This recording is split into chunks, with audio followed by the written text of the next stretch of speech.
ഒരു യമൻ പൗരനെ 110 കഷ്ണങ്ങളാക്കി വെട്ടി നുറുക്കി വാട്ടർ ടാങ്കിലിട്ടു. അതിന് മരണശിക്ഷയ്ക്ക് വിധിക്കപ്പെട്ട് യമനിലെ സന ജയിലിൽ കിടക്കുന്ന യുവതിയാണ് നിമിഷപ്രിയ എന്നുള്ള വാർത്തകൾ നമ്മൾ കേട്ടതാണ് അല്ലെ. അപ്പൊ എന്താണ് സത്യം, എന്താണ് അവിടെ ഉണ്ടായ കുറെ കാര്യങ്ങളുണ്ട്. നമ്മൾ പല പല കഥകളും കേട്ടു. അതിൽ ഞാനും എല്ലാരെ പോലെ തന്നെ പല കാര്യങ്ങളും കേട്ടു. നിമിഷപ്രിയ മലയാളി ഒരു നേഴ്സ് യമനിൽ ചെല്ലുന്നു, അവിടെ ജോലിക്ക് പോയിട്ട് ഒരു ക്ലിനിക്കിൽ ജോലി എടുക്കുന്നു. ആ സമയത്ത് ഈ തലാൽ എന്ന് പറയുന്ന വ്യക്തിയും അദ്ദേഹത്തിന്റെ ഫാമിലിയും എല്ലാം ആ ക്ലിനിക്കിൽ വരുന്നു. അങ്ങനെ അവർ തമ്മിൽ പരിചയപ്പെടുന്നു. ആ ഒരു പരിചയം ഒരു സൗഹൃദമായി. അപ്പോൾ സ്വന്തമായ ഒരു ക്ലിനിക്ക് തുടങ്ങാനായിട്ടുള്ള ഒരു പ്ലാൻ ഇവർ തമ്മിൽ ഇടുന്നു. തലാൽ എന്ന് പറയുന്നത് സനയിൽ താമസിക്കുന്ന ഒരു പൗരനാണ്, യമൻ പൗരനാണ്. അപ്പൊ ഒരു യമൻ പൗരന്റെ ഒരു അതായത് സർട്ടിഫിക്കറ്റും കാര്യങ്ങളുണ്ടെങ്കിൽ മാത്രമാണ് അവിടെ ഒരു സ്ഥാപനം തുടങ്ങാൻ പറ്റുള്ളൂ. അതുകൊണ്ട് തന്നെ അദ്ദേഹത്തിന്റെ ആ ഒരു കൂട്ടുകെട്ട് അവര് എന്താ പറയാ, ആ ഒരു സൗഹൃദം അങ്ങനെ നല്ല രീതിയിൽ പോകുന്നു. അങ്ങനെ അവർ രണ്ടുപേരും ചേർന്ന് ഒരു ബിസിനസ് തുടങ്ങാൻ തീരുമാനിക്കുന്നു. അതിന് വേണ്ടിയിട്ടുള്ള കുറെ രേഖകളും കാര്യങ്ങളും എല്ലാം ശരിയാക്കുന്നു. അതിനുശേഷം നാട്ടില് ഈ തലാൽ എന്ന് പറയുന്ന വ്യക്തിയുമായിട്ട് നിമിഷപ്രിയ നാട്ടിൽ വരുന്നു. 2 മാസം തലാൽ നമ്മുടെ നാട്ടിൽ കേരളത്തിലുണ്ടായിരുന്നു. അതിനുവേണ്ടി ഈ ഒരു ബിസിനസ് തുടങ്ങാൻ വേണ്ടി ഒരുപാട് പൈസ ഈ നിമിഷപ്രിയയുടെ ഹസ്ബൻഡ് ഒരുപാട് ആളുകളിൽ നിന്നെല്ലാം വാങ്ങിച്ച് അങ്ങനെ ബിസിനസ്സിനുള്ള പൈസയൊക്കെ ആയിട്ട് അവർ അങ്ങനെ തിരിച്ച് യമനിലേക്ക് പോകുന്നു. അതിനുശേഷം ബിസിനസ്സൊക്കെ തുടങ്ങി. പക്ഷെ നിമിഷപ്രിയയ്ക്ക് നന്നായിട്ട് അറബി സംസാരിക്കാൻ അറിയാം, അറബി വായിക്കാൻ അറിയില്ലായിരുന്നു. അപ്പൊ അതുകൊണ്ട് തന്നെ ആ ഒരു പേപ്പറിൽ എന്തൊക്കെയാണ് അറബിയിൽ എഴുതിയിരുന്നതെന്നും നിമിഷപ്രിയയ്ക്ക് മനസ്സിലായില്ല. അങ്ങനെ അതിലൊക്കെ സൈൻ ചെയ്ത് കൊടുത്തു. അതിനുശേഷം ഒരു സ്ഥാപനങ്ങളൊക്കെ തുടങ്ങി. നമ്മൾ കേട്ടറിവ് വെച്ചിട്ട് അവർ രണ്ടുപേരും ഒരുമിച്ച് ലിവിങ് ടുഗദർ പോലെ ജീവിച്ചിരുന്നു. അതിനുശേഷം പൈസയുടെ കാര്യങ്ങളൊക്കെ വരുമ്പോൾ തലാലാണ് പണമെല്ലാം കൊണ്ടുപോകുന്നത്. നിമിഷപ്രിയയ്ക്കൊന്നും കിട്ടുന്നില്ല. അങ്ങനെ അവിടുത്തെ മാനേജറോട് ചോദിക്കുമ്പോൾ നിങ്ങൾ ഭാര്യയും ഭർത്താവ് പിന്നെ ആർക്ക് കൊടുത്താൽ എന്താണെന്നുള്ള രീതിയിലുള്ള സംസാരങ്ങളൊക്കെ ഉണ്ടായി. ഇങ്ങനെ പണത്തിന്റെ കാര്യങ്ങളെല്ലാം ചോദിക്കുമ്പോൾ തലാല് തന്നെ പറ്റിക്കുകയാണെന്ന് പുള്ളിക്കാരിക്ക് മനസ്സിലായി. പണമൊന്നും നിമിഷപ്രിയയ്ക്ക് കിട്ടുന്നില്ല. പിന്നെ അത് മാത്രമല്ല, അദ്ദേഹത്തിന്റെ സ്വഭാവത്തിലുള്ള മാറ്റങ്ങളും പെരുമാറ്റ രീതികളും പെരുമാറ്റമായ വൈകൃതങ്ങളെല്ലാം തിരിച്ചറിഞ്ഞപ്പോൾ എങ്ങനെയെങ്കിലും അവിടെ നിന്ന് രക്ഷപ്പെടണം എന്നുള്ളൊരു ചിന്ത നിമിഷപ്രിയയ്ക്ക് വരുന്നു. പക്ഷെ അത് ഈ തലാൽ എന്ന് പറയുന്നത് ഒരു യമൻ പൗരനാണ്. അപ്പോൾ അതുകൊണ്ട് തന്നെ തീർച്ചയായിട്ടും അയാൾക്കാണ് അവിടെ കൂടുതൽ അധികാരങ്ങളും കാര്യങ്ങളും മറ്റുള്ള ബന്ധങ്ങളും ഉള്ളത്. ഇവിടെ പുറത്തുനിന്ന് വന്നിരിക്കുന്ന നിമിഷപ്രിയയ്ക്ക് ആ ഒരു കാര്യത്തിൽ അധികം ആൾക്കാരുടെ ഹെൽപ്പ് കിട്ടാൻ ചാൻസ് ഇല്ല. അങ്ങനെ എങ്ങനെയും രക്ഷപ്പെടണമെന്നുള്ള ചിന്തയായി നടക്കുമ്പോഴാണ് ഇങ്ങനെ സംസാരങ്ങൾ ഉണ്ടാകുന്നത്. അങ്ങനെ നിമിഷപ്രിയ ഒരു കേസ് കൊടുക്കുന്നു. അതായത് ഞങ്ങൾ തമ്മിൽ വിവാഹം കഴിച്ചിട്ടില്ല, പക്ഷെ വിവാഹം കഴിച്ചെന്നുള്ളൊരു രേഖ ഉണ്ടാക്കിയിട്ടാണ് ഇതെല്ലാം തട്ടിപ്പെല്ലാം നടത്തുന്നതെന്നൊക്കെ പറഞ്ഞ് നിമിഷപ്രിയ അവിടെ ഒരു കേസ് കൊടുക്കുന്നു. പക്ഷെ എന്ത് തന്നെയാണെങ്കിലും നിമിഷപ്രിയയുടെ കേസ് ആ കോടതിയിൽ നിന്ന് തള്ളിപ്പോകുന്നു. അതായത് ഈ തലാലിന്റെ കയ്യിൽ സർട്ടിഫിക്കറ്റും കാര്യങ്ങളും ഉണ്ട്. നിമിഷപ്രിയയും ഈ തലാലും മതം മാറി, അതായത് നിമിഷപ്രിയ മതം മാറി തലാലിനെ മാരേജ് ചെയ്തു എന്നുള്ള സർട്ടിഫിക്കറ്റ് അദ്ദേഹം കാണിച്ചു കൊടുത്ത് അങ്ങനെ ആ കേസ് അവിടെ നിന്ന് തള്ളിപ്പോയി. അപ്പൊ അതുകൊണ്ട് തന്നെ അങ്ങനെ കുറെ പ്രശ്നങ്ങളൊക്കെ അതിൻ്റെ ഇടയിൽ നടക്കുന്നുണ്ട്. അപ്പോൾ എന്റെ പാസ്പോർട്ട് എങ്ങനെയും തരണം, എനിക്ക് ഇവിടുന്ന് പോകണം എന്നൊക്കെ പറഞ്ഞ് നിമിഷപ്രിയ അദ്ദേഹത്തോട് സംസാരിച്ചിരുന്നെന്നാണ് അറിയാൻ കഴിഞ്ഞത്. പക്ഷെ തലാൽ സമ്മതിച്ചില്ല അതിനൊന്നും. അങ്ങനെ എങ്ങനെയെങ്കിലും രക്ഷപ്പെടണമല്ലോ എന്ന് കരുതി ഹനാൻ എന്ന് പറയുന്ന യമനിലുള്ള ഒരു യുവതിയാണ് നിമിഷപ്രിയയ്ക്ക് സപ്പോർട്ട് ചെയ്തതെന്ന് പറയുന്നു. അങ്ങനെ സപ്പോർട്ടൊക്കെ ചെയ്ത് അവർ അനസ്തേഷ്യ കൊടുക്കുന്നു. അനസ്തേഷ്യ കൊടുത്ത് ഡോസ് കൂടി മരിച്ചു. പിന്നെ എന്ത് ചെയ്യണമെന്ന് അറിയാതെ അവർ വെട്ടിനുറുക്കി കഷ്ണങ്ങളാക്കി വാട്ടർ ടാങ്കിൽ ഇട്ടതാണ്. എന്നിട്ട് അവർ രക്ഷപ്പെടാൻ ശ്രമിച്ചു. പക്ഷെ രക്ഷപ്പെടുന്നതിൽ പോലീസ് പിടിച്ചു. അങ്ങനെയുള്ള വാർത്തകളൊക്കെയാണ് നമ്മൾ കേട്ടത്. അപ്പോൾ ഇപ്പോൾ നമുക്ക് അറിയാവുന്ന ഒരു കാര്യം, അതായത് റഹീം എന്ന് പറയുന്ന ഒരു വ്യക്തിയെ ഈ ഒരു പെരുന്നാളിന്റെ സമയത്ത് മോചിപ്പിച്ച് നമുക്കറിയാവുന്നതാണ്. സൗദിയിൽ ഇതുപോലെ തന്നെ മരണശിക്ഷയ്ക്ക് വിധിക്കപ്പെട്ട്, ഇതുപോലെയല്ല, അത് വേറൊരു രീതിയിലാണ്, പക്ഷെ മരണശിക്ഷയ്ക്ക് വിധിക്കപ്പെട്ട റഹീമിന് വേണ്ടിയിട്ട് എല്ലാവരും ഒരുമിച്ച് കൂടി പണമെല്ലാം സമാഹരിച്ച് അത് കൈമാറിയ കാര്യങ്ങളെല്ലാം നമ്മൾക്ക് അറിയാവുന്നതാണ്. അപ്പൊ അതുപോലെ തന്നെ ഈ നിമിഷപ്രിയയ്ക്ക് വേണ്ടി നിമിഷപ്രിയയുടെ അമ്മ അവിടെ പോയിട്ടുണ്ട്. അങ്ങനെ ഒരു ആക്ഷൻ കൗൺസിൽ രൂപീകരിച്ചിട്ടുണ്ട്. ഒരു 7 പേരടങ്ങുന്ന ഒരു അക്കൗണ്ട് എല്ലാം ഉണ്ട്. അപ്പൊ അതിലേക്കുള്ള ആ ഒരു ക്യാമ്പയിൻ സ്റ്റാർട്ട് ചെയ്തിട്ടുണ്ട്. അതിലേക്ക് പണം നമ്മളെ കൊണ്ടാവുന്ന രീതിയിൽ നമ്മൾ ഇടുക, സഹായിക്കുക. അപ്പോൾ അതിന് വേണ്ടിയിട്ട് പ്രവർത്തിക്കുന്ന ഈ ആക്ഷൻ കൗൺസിലിന്റെ നേതാവായ കുഞ്ഞഹമ്മദ് പറഞ്ഞൊരു വീഡിയോ ഇത് ഞാൻ കേൾക്കാനിടയിൽ അദ്ദേഹം പറഞ്ഞ കാര്യമെന്ന് പറഞ്ഞാൽ നമ്മൾ ഈ കേട്ട കാര്യങ്ങളൊന്നുമല്ല അദ്ദേഹം പറഞ്ഞത്. അതായത് നിമിഷപ്രിയ എന്ന് പറയുന്ന വ്യക്തി അദ്ദേഹത്തോട് നേരിട്ട് സംസാരിച്ച കാര്യം, ജയിലിൽ പോയി നിമിഷപ്രിയയെ കണ്ട് നിമിഷപ്രിയയുടെ അടുത്തുനിന്ന് അറിഞ്ഞ കാര്യങ്ങളാണ് അദ്ദേഹം ആ വീഡിയോയിലൂടെ പറഞ്ഞത്. അതായത് നിമിഷപ്രിയ അവിടെ യമനിൽ ചെല്ലുന്നു, കാര്യങ്ങളെല്ലാം ശരിയാണ്, അവർ നേഴ്സാണ്, അവിടെ ചെല്ലുന്നു, അങ്ങനെ തലാലുമായൊക്കെ പരിചയപ്പെടുന്നു, അങ്ങനെ ബിസിനസ്സും കാര്യങ്ങളൊക്കെ ആരംഭിക്കുന്നു. അതിനുശേഷം ഈ തലാലിന്റെ ഉപദ്രവങ്ങളും പീഡനങ്ങളൊക്കെ സഹിക്കാൻ വയ്യാതെ പിന്നെ തന്നെ പറ്റിക്കുകയാണെന്നുള്ള കാര്യങ്ങളെല്ലാം തിരിച്ചറിഞ്ഞു. വേറെ ഒരു മാർഗവുമില്ല അവർക്ക് അവിടെ നിന്ന് പുറത്തു വരാനായിട്ട്. അങ്ങനെ നിമിഷപ്രിയ ഒരു മയക്കി കിടത്തി എങ്ങനെയെങ്കിലും പാസ്പോർട്ടുമായിട്ട് പോരണം, ആ ഒരു ഉദ്ദേശം മാത്രമേ അവർക്ക് ഉണ്ടായിരുന്നുള്ളൂ. അല്ലാണ്ട് കൊലപാതകം നടത്താനോ വെട്ടിനുറുക്കി കഷ്ണങ്ങളാക്കാനോ ഒന്നും അവർ പ്ലാൻ ചെയ്തിട്ടില്ല. അവർക്ക് അതിനെക്കുറിച്ച് അറിയ പോലും ഇല്ലായിരുന്നു എന്നാണ് അദ്ദേഹം പറഞ്ഞത്. അവര് മരുന്ന് കൊടുത്തു, ഞാനും അവര് അനസ്തേഷ്യ മരുന്ന് കൊടുത്തു. അത് വലിയ സംഭവമായിട്ട് അല്ലെങ്കിൽ അവർ സപ്പോർട്ട് ചെയ്യുകയല്ല. പക്ഷെ ആ ഒരു സാഹചര്യത്തിൽ അവർക്ക് അവിടെ നിന്ന് രക്ഷപ്പെട്ടു പോരാൻ ഒരു അനസ്തേഷ്യ കൊടുത്ത് കുറച്ചു നേരം മയക്കി കിടത്തണം. ഇവരൊരു നേഴ്സ് ആയതുകൊണ്ട് തന്നെ. പക്ഷെ ഇങ്ങനെ അനസ്തേഷ്യ ഒന്നും അങ്ങനെ നമ്മൾക്ക് കിട്ടുന്ന കാര്യമല്ല. പക്ഷെ ഇവരൊരു ക്ലിനിക്ക് നടത്തുന്നത് കൊണ്ട് തന്നെ ഇവർക്ക് ആ ഒരു മെഡിസിൻ അവർക്കത് കിട്ടി. കാരണം നാർക്കോട്ടിക്സ് ഒന്നും അങ്ങനെ പുറത്ത് ഉപയോഗിക്കാൻ പാടില്ല. നമ്മളൊരു പേഷ്യന്റിന് കൊടുക്കുകയാണെങ്കിൽ തന്നെ ആ പേഷ്യന്റിന്റെ കാര്യങ്ങളെല്ലാം എഴുതിയത് ഡോക്ടറുടെ സൈൻ ഉണ്ട്. പിന്നെ അതിന് കുറെ ആൾക്കാരൊക്കെ ചെക്കിങ്ങിനും കാര്യങ്ങളുണ്ട്. മാത്രമല്ല ആംബ്യൂൾ തിരിച്ച് റീപ്ലേസ് ചെയ്യണം, അങ്ങനെ കുറെ കാര്യങ്ങളൊക്കെ അതിലുണ്ട്. പക്ഷെ ഇവർ സ്വന്തമായിട്ടൊരു ക്ലിനിക്ക് നടത്തിയിരുന്ന ഒരു യുവതി ആയതുകൊണ്ട് തന്നെ ഇവർക്ക് ചിലപ്പോൾ ആ ഒരു മരുന്ന് കിട്ടി കാണും, അവരത് എടുത്തു. അപ്പോൾ ആ ഒരു സമയത്ത് തലാലിന് എന്തോ ഒരു അസുഖം ഉണ്ടായിരുന്നു. അപ്പോൾ അതിനുവേണ്ടി ഇഞ്ചക്ഷൻ കുത്തിവെക്കണം. ആ ഒരു സമയത്താണ് ഇവർ ഈ ഒരു അനസ്തേഷ്യ തലാലിന് കൊടുക്കുന്നത്.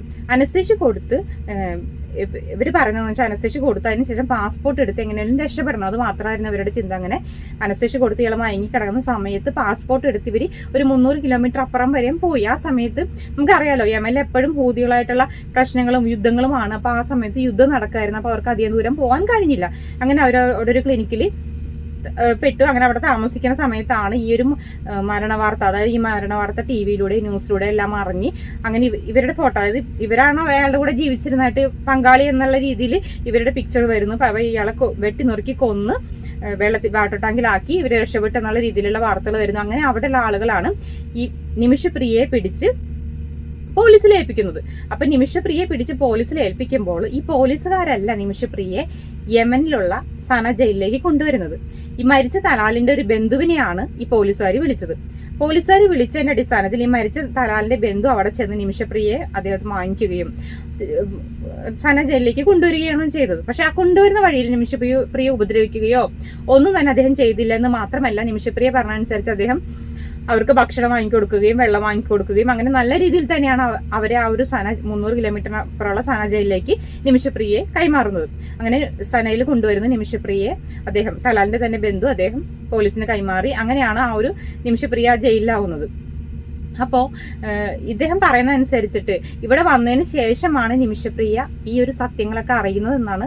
ഈ ഒരു നിമിഷപ്രിയ ആ ഒരു മയങ്ങാനുള്ള ഒരു ഇഞ്ചക്ഷൻ കൊടുത്തു, അയാൾ മയങ്ങിയതിന് ശേഷം പാസ്പോർട്ടുമായി പോയി എന്നല്ലാതെ ഈ ഒരു ക്രൂരമായ കൃത്യം, അതായത് ഇങ്ങനെ വെട്ടി നുറുക്കി കൊന്നു എന്നുള്ള കൃത്യങ്ങളൊന്നും അറിയില്ലായിരുന്നു. പക്ഷെ അതിലൊരു ഹനാൻ എന്ന് പറയുന്ന ഒരു യുവതി, യമൻ യുവതിയും അറസ്റ്റിലായിട്ടുണ്ട്. അവരാണ് വെട്ടി നുറുക്കിയെന്നൊക്കെ പറയുന്നുണ്ട്. അപ്പൊ അതുകൊണ്ട് തന്നെ നിമിഷപ്രിയ പറയുന്ന ഇതിന്റെ അടിസ്ഥാനത്തിൽ നിമിഷപ്രിയ വേറൊന്നും ചെയ്തിട്ട് ഇഞ്ചക്ഷൻ മാത്രം കൊടുത്തിട്ട് പാസ്പോർട്ട് എടുത്ത് അവിടെ നിന്ന് രക്ഷപ്പെടുകയാണ് ചെയ്തത്. അപ്പോൾ ഈ കുഞ്ഞമ്മദ് എന്ന് പറയുന്ന അദ്ദേഹം പറയുന്നത് ഇത് മറ്റാരെങ്കിലും ചെയ്തതാവാം. ഈ തലാലിനോട് വൈരാഗ്യമുള്ള, അതായത് ഇയാൾ മയങ്ങി കിടന്നപ്പോൾ തലാലിനോട് വൈരാഗ്യമുള്ള മറ്റാരെങ്കിലും ഒരു തേർഡ് പാർട്ടി ചെയ്തതായിരിക്കാം ഈ ഒരു ക്രൂരകൃത്യം. എന്നിട്ട് വാട്ടർ ടാങ്കിലാക്കിയതായിരിക്കും. പക്ഷെ സ്വാഭാവികമായും തലാലിന്റെ കൂടെ ജീവിച്ചിരുന്ന ഒരു വ്യക്തി എന്ന നിലയിൽ നിമിഷപ്രിയയിലേക്ക് നേരെ കേസ് വരുന്നത് മാത്രമല്ല അവര് അവിടെ രക്ഷപ്പെട്ടിട്ടുണ്ട്. അവരുടെ പാസ്പോർട്ട് ഇല്ല, അവരവിടെ ഇല്ല, അവരവിടെ നിന്ന് രക്ഷപ്പെട്ടു. അപ്പോൾ അതുകൊണ്ട് തന്നെ അവരുടെ പേരിൽ ആ ഒരു കേസ് വന്നതായിരിക്കും എന്നാണ് അദ്ദേഹം പറയുന്നത്. അതിനുശേഷം ജയിലിൽ വന്നു. അവർ നമുക്കറിയാലോ, അവർ നല്ല നടപ്പിനും നല്ല സ്വഭാവത്തിനൊക്കെ അവർക്ക് ജയിലിലെല്ലാം വളരെ നല്ല സൗകര്യങ്ങളൊക്കെയാണ് അവിടെ ചെയ്തു കൊടുത്തിരിക്കുന്നതെന്നാണ് പറയുന്നത്. അപ്പോൾ അതായത് ഈ ഒരു സനയില് യമനില് ഇന്ത്യൻ എംബസി ഇല്ല. ഇന്ത്യൻ എംബസി പ്രവർത്തിക്കുന്നത് ജബൂട്ടി എന്ന് പറയുന്ന സ്ഥലത്താണ്. സനയ്ക്ക് പുറത്ത് ജബൂട്ടി എന്ന് പറയുന്ന സ്ഥലത്താണ് ഇന്ത്യൻ എംബസി ഉള്ളത്. അപ്പോൾ ഇന്ത്യൻ എംബസിയും മറ്റുള്ള ഈ ആക്ഷൻ കൗൺസിലും എല്ലാവരും കൂടി നേതൃത്വം വഹിച്ചുകൊണ്ട് അവിടെയുള്ള ആൾക്കാരോട് സംസാരിക്കുന്നത്. അവരുടെ ഒരു നിയമം വെച്ചിട്ട് അവർക്കൊരു റൂൾസ് ഉണ്ട്. അത് സുപ്രീം കോടതി തന്നെ പറഞ്ഞിട്ടുള്ളതാണ്. അവരുടെ റൂൾസ് വെച്ചിട്ട് ഈ നിമിഷപ്രിയയ്ക്ക് ബ്ലഡ് മണി കൊടുത്തിട്ട് വേണമെങ്കിൽ ഈ ഒരു തൂക്കുകയറിൽ നിന്ന് രക്ഷപ്പെടാം എന്നുള്ളൊരു കാര്യം അവരവിടെ കോടതിയിൽ പറഞ്ഞിട്ടുണ്ട്. പക്ഷേ ആ ഒരു ബ്ലഡ് മണി എത്രയാണെന്നൊന്നും അറിയാതെ, അത് മാത്രമല്ല ഈ വീട്ടുകാരോട് സംസാരിച്ച് വീട്ടുകാർക്ക് സമ്മതമാണ്, ബ്ലഡ് മണി വാങ്ങിക്കാൻ വീട്ടുകാർക്ക് സമ്മതമാണെങ്കിൽ ബ്ലഡ് മണി കൊടുത്ത് രക്ഷപ്പെടാൻ നിമിഷപ്രിയയ്ക്ക് കഴിയും. നമ്മൾ സൗദിയിലൊരു കാര്യം എന്ന് പറഞ്ഞാൽ അവർക്ക് റഹീമിന്റെ കാര്യത്തിൽ നേരത്തെ തന്നെ ആ വീട്ടുകാർ ബ്ലഡ് മണി സ്വീകരിക്കാൻ തയ്യാറായിരുന്നു. ഇത്ര ബ്ലഡ് മണിയാണ് ആവശ്യപ്പെട്ടെന്നൊക്കെ ഉള്ള ഒരു വാർത്ത ഉണ്ടായിരുന്നു. പക്ഷെ ഇത് നമുക്ക് ഇതുവരെയും നിമിഷപ്രിയയുടെ അമ്മ അവിടെ പോയി, അതിൽ ആക്ഷൻ കൗൺസിലുണ്ട്, എംബസിക്കാരുണ്ട്, എങ്കിലും ഈ ഒരു വീട്ടുകാരുമായി സംസാരിക്കാനോ അവർ ബ്ലഡ് മണി സ്വീകരിക്കാൻ തയ്യാറാണോ, അഥവാ ഇനി ബ്ലഡ് മണി സ്വീകരിക്കാൻ തയ്യാറാണെങ്കിൽ തന്നെ എത്ര രൂപയാണെന്നുള്ള കാര്യത്തിലൊന്നും യാതൊരു വിധത്തിലുള്ള വ്യക്തതയും വന്നിട്ടില്ല. പക്ഷെ ഇങ്ങനെ സംസാരിക്കണമെങ്കിൽ അവിടുത്തെ ഗോത്രത്തലവന്മാരും അതുപോലെ മതപണ്ഡിതന്മാരും ഒക്കെ ആയിട്ട് സംസാരിച്ചിട്ട് മാത്രമാണ് അതൊരു തീരുമാനം, അതായത് അവർ സംസാരിക്കുമോ അല്ലെങ്കിൽ ഈ ഒരു കാര്യം സമ്മതമാണെന്നൊക്കെ തീരുമാനിക്കണമെങ്കിൽ ഇങ്ങനെയുള്ള കുറച്ച് കൂടിക്കാഴ്ചകളും ചർച്ചകളും നടത്തേണ്ടതുണ്ട്. അപ്പോൾ അതിന് വേണ്ടിയിട്ട് ആദ്യഘട്ടത്തിലുള്ള ഒരു ചർച്ചയ്ക്ക് വേണ്ടിയാണ് $20,000 ശേഖരിച്ചിരിക്കുന്നത്. അതിപ്പോൾ എന്തായാലും കിട്ടിയിട്ടുണ്ട്. ഇനി രണ്ടാം ഘട്ട ചർച്ചയ്ക്ക് വേണ്ടിയിട്ട് ഇനിയും $20,000 വേണം. അതുപോലെ തന്നെ ആ ഒരു ബ്ലഡ് മണി ആയിട്ട് വേറെ പൈസ കൊടുക്കേണ്ടി വരും. അപ്പോൾ അതിന് വേണ്ടിയിട്ട് ഒരു ക്യാമ്പയിൻ തുടങ്ങിയിട്ടുണ്ട്. അതും 7 പേര് കൂടിയിട്ടുള്ളൊരു അക്കൗണ്ടാണ്. അക്കൗണ്ട് നമ്പർ അക്കൗണ്ട് ഡീറ്റെയിൽസ് ഞാൻ കൊടുക്കുന്നുണ്ട്. അപ്പോൾ നമ്മൾക്ക് തെറ്റ് പറ്റാത്ത മനുഷ്യരില്ല. ഞാൻ തെറ്റ് പറ്റിയതിനെ ന്യായീകരിക്കുന്നതൊന്നുമല്ല. പക്ഷേ അവരുടെ ആ ഒരു സാഹചര്യം, ആ ഒരു കുഞ്ഞാമത് എന്ന് പറയുന്ന വ്യക്തി നിമിഷപ്രിയയിൽ നിന്ന് അറിഞ്ഞ കാര്യങ്ങൾ പങ്കുവച്ചപ്പോൾ അവർ അവിടെ നിന്ന് രക്ഷപ്പെടാൻ വേണ്ടി, കാരണം അവർ നാട്ടിൽ നിന്ന് ഒരുപാട് ആൾക്കാരുടെ പണമെല്ലാം വാങ്ങിച്ച് കൊടുത്ത ആ ഒരു ബിസിനസ് അവിടെ സ്റ്റാർട്ട് ചെയ്യുന്നു. അതിന് ശേഷം കിട്ടുന്ന പൈസ എല്ലാം തലാല് കൊണ്ടുപോകുന്നു. ഇവർക്കൊന്നും കൊടുക്കുന്നില്ല. മാത്രമല്ല ഇവരൊരു 10-20 സിം എടുത്തു. പക്ഷെ അതിൽ നിന്നൊന്നും ഭർത്താവിനെ വിളിക്കാനോ ഒന്നും നിമിഷപ്രിയയെ തലാൽ സമ്മതിച്ചിരുന്നില്ല. മാത്രമല്ല ഒരുപാട് പീഡനങ്ങളും മറ്റുള്ള കാര്യങ്ങളെല്ലാം നിമിഷപ്രിയയ്ക്ക് ഏറ്റു. അങ്ങനെ എങ്ങനെയെങ്കിലും ആ ഒരു നാട്ടിൽ നിന്ന് രക്ഷപ്പെടുക എന്നൊരു അത് മാത്രമല്ല അവരുടെ പാസ്പോർട്ടും തലാലിന്റെ കയ്യിലായിരുന്നു. അപ്പോൾ എങ്ങനെയെങ്കിലും രക്ഷപ്പെടുക എന്നൊരു ചിന്ത മാത്രമേ ഉണ്ടായിരുന്നു. അതുപോലെ ഹനാൻ എന്ന യുവതിയാണ് ഇവർക്ക് കൂടെ നിന്നത്.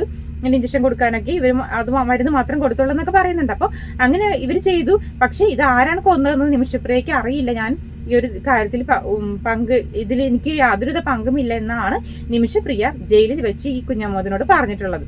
അപ്പൊ അതുകൊണ്ട് തന്നെ തീർച്ചയായിട്ടും ആ ഒരു ഇത് സത്യമാണെന്നുണ്ടെങ്കിൽ അവർ തീർച്ചയായിട്ടും നിരപരാധിയാണ്. അപ്പൊ അങ്ങനെയുള്ള ഒരു നിരപരാധിയെ നമ്മൾ രക്ഷിക്കാൻ എല്ലാവരും റഹീമിനെ രക്ഷിച്ചതുപോലെ തന്നെ എല്ലാവരും കൈകോർത്ത് എല്ലാവരും മനസ്സറിഞ്ഞ് സഹായിച്ച് ആ അമ്മയുടെ കണ്ണുനീര് ഒരു ഫലമുണ്ടാകട്ടെ എന്ന് ഞാൻ, കാരണം അവർ ഇത്രയും വർഷം 2017 ഈ ഒരു കേസ് അവരെ പിടിക്കുന്നത്. ഇത്രയും വർഷമായിട്ട് അവർ ആ ജയിലിലാണ്.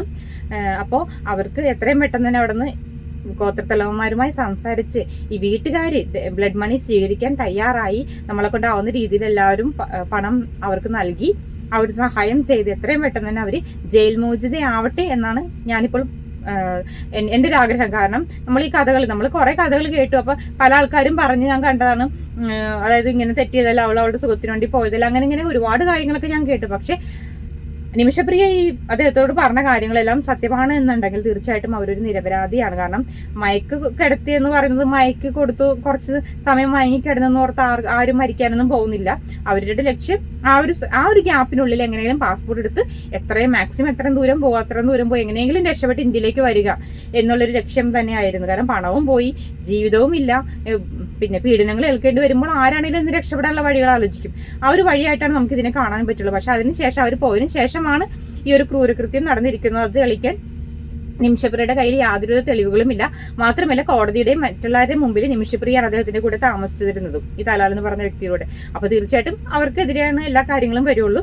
അതുകൊണ്ട് തന്നെ അവർ നിരപരാധിയാണെങ്കിൽ തീർച്ചയായിട്ടും രക്ഷപ്പെടട്ടെ എന്ന് ഞാൻ മനസ്സുരുകി ഞാൻ പ്രാർത്ഥിക്കുന്നു. ആ അമ്മ പാവം കുറെ നാളായി പോയിട്ട്, പക്ഷെ അവർക്ക് ഇതുവരെയും അവർ വീട്ടുകാരുമായി സംസാരിക്കാനൊന്നും കഴിഞ്ഞിട്ടില്ല. പക്ഷെ അവർ മകളുമായൊക്കെ സംസാരിച്ചു എന്നൊക്കെ പറയുന്നുണ്ട്. അപ്പോൾ ആ ഒരു അമ്മയുടെ കണ്ണീരിനും ഒരു ഒരു ഫലം ഉണ്ടാവട്ടെ എന്ന് ഞാൻ മനസ്സൊരുക്കി പ്രാർത്ഥിക്കുന്നു. അതുപോലെ എല്ലാവരും നമ്മളെ കൊണ്ടാവുന്ന രീതിയിലെല്ലാം പണം കൊടുത്ത് എത്രയും പെട്ടെന്ന് തന്നെ ആ ഒരു ഇത് വരട്ടെ. കാരണം നമുക്കറിയാം കുറെ നാളായിട്ട് ഇത് സ്റ്റേ ആയിരുന്നു. കാരണം ആ യമൻ എന്ന് പറയുന്ന സ്ഥലത്ത് എന്നും എപ്പോഴാണെന്ന് പറയാൻ പറ്റില്ല, എപ്പോഴും യുദ്ധങ്ങളും പ്രശ്നങ്ങളുമാണ്. അപ്പൊ അതുകൊണ്ട് തന്നെ ആ ഒരു യുദ്ധങ്ങളും പ്രശ്നങ്ങളും വന്നതുകൊണ്ട് തന്നെ ഈ ഒരു കേസ് സ്റ്റേയിലായിരുന്നു. പക്ഷെ ഇപ്പൊ അതൊക്കെ അവസാനിച്ചിട്ടുണ്ട്. അതുകൊണ്ട് തന്നെ എത്രയും പെട്ടെന്ന് തന്നെ തൂക്കുകയറ് ഇനി മരണശിക്ഷയ്ക്ക് അവർ വിധിക്കപ്പെടാം എന്നുള്ളൊരു വാർത്തകളും വരുന്നുണ്ട്. അപ്പൊ അതിനു മുമ്പ് തന്നെ ഈ ഒരു കാര്യങ്ങളെല്ലാം കൂടിക്കാഴ്ചകളെല്ലാം നടത്തി ഒരു ബ്ലഡ് ബാങ്കിന്റെ കാര്യങ്ങളെല്ലാം ശരിയായിട്ട് രക്ഷപ്പെടട്ടെ എന്ന് ഞാൻ മനസ്സൊരുക്കി പ്രാർത്ഥിക്കുന്നു. അതുപോലെ ഇതിൽ കൂടുതൽ കാര്യങ്ങൾ നിങ്ങൾക്ക് എന്തെങ്കിലും അറിയാം എന്നൊക്കെ ഉണ്ടെങ്കിൽ തീർച്ചയായിട്ടും കമന്റ് ബോക്സിൽ കമന്റ് ചെയ്യണം. നമ്മൾ അറിയാലോ, നമ്മളൊരു നിരപരാധി പോലും ഒരിക്കലും ശിക്ഷിക്കപ്പെടരുത് എന്നുള്ളൊരു മനസ്സ് തന്നെയാണ്. കാരണം അവർക്കും ഒരു കുട്ടിയൊക്കെ ഉണ്ട്. അതല്ല അമ്മയാണെങ്കിൽ ഇപ്പൊ ഇത്രയും നാളായിട്ട് അവിടെ പോയി കിടക്കുന്നു, യമനിൽ പോയേക്കുന്നു. പക്ഷെ എന്നിട്ട് പോലും യാതൊരു നീക്കങ്ങളും കാര്യങ്ങളും ഉണ്ടായിട്ടില്ല. പക്ഷെ ഇത് ഇന്ത്യൻ എംബസിയും ആക്ഷൻ കൗൺസിലും എല്ലാവരും കൂടി ചേർന്നിട്ടുള്ള ഒരു പിരിവാണ് നടത്താൻ ഉദ്ദേശിക്കുന്നത്. അപ്പൊ അതുപോലെ തന്നെ മെയിൻ ആൾക്കാർ ഇപ്പൊ റഹീമിന് വേണ്ടി ബോച്ച് ഇറങ്ങി തിരിച്ച് അങ്ങനെ ഒരുപാട് ആൾക്കാരൊക്കെ ഇറങ്ങി തിരിച്ച പോലെ ഒരുപാട് നല്ല വ്യക്തികളുള്ള നാടാണ് നമ്മുടേത്. എല്ലാ മനുഷ്യരും നല്ലവരാണ്. അപ്പൊ എല്ലാവരും ഇറങ്ങി തിരിച്ച് എത്രയും പെട്ടെന്ന് തന്നെ അവരെയും മോചിപ്പിക്കാൻ കഴിയട്ടെ എന്ന് ഞാൻ പ്രാർത്ഥിക്കുന്നു. അതുപോലെ നിങ്ങൾക്ക് എന്തെങ്കിലും കമന്റ്സ് ഉണ്ടെങ്കിൽ കമന്റ് ചെയ്യാം. വീഡിയോസ് ഇഷ്ടമാണെങ്കിൽ ലൈക്ക് ചെയ്യുക. Thank you so much.